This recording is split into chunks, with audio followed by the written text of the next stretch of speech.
You cannot have the concept of corrective exercise if we don't have a functional standard.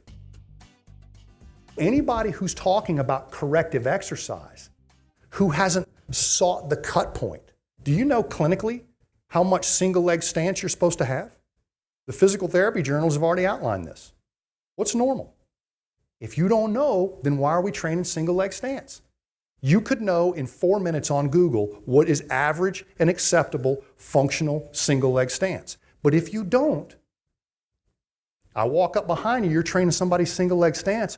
Are you going to get them into Cirque du Soleil, or is that enough to go into single leg deadlifts? 20 seconds is the answer. 10 is acceptable.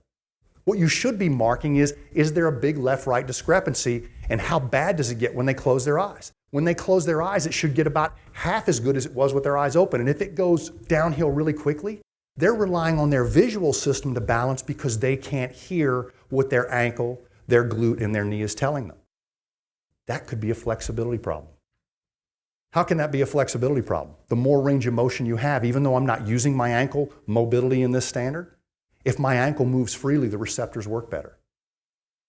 When some NBA trainers first looked at the functional movement screen and saw the deep squat, they said, well, we can delete that test because NBA players don't deep squat. I'm like, I ain't doing the deep squat because that's part of your sport. I'm doing it because your species should be able to do that.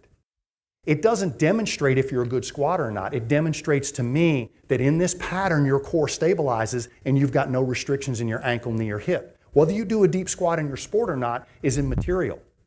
The fact that I documented that the motion is there helps me, without a bunch of gadgets and scientific labs, know that the sensory information is at least there. You might not be interpreting it right, but if you've got a locked up ankle, even though you're not bending that ankle in a single leg deadlift, it is not giving you the same sensory experience as the mobile ankle, even though you're not using the mobility. The restrictions impair the data, and with less data, guess how you work?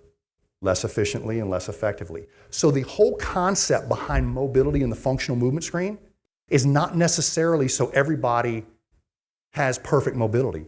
It's to demonstrate that you don't have a sensory problem messing up your perception.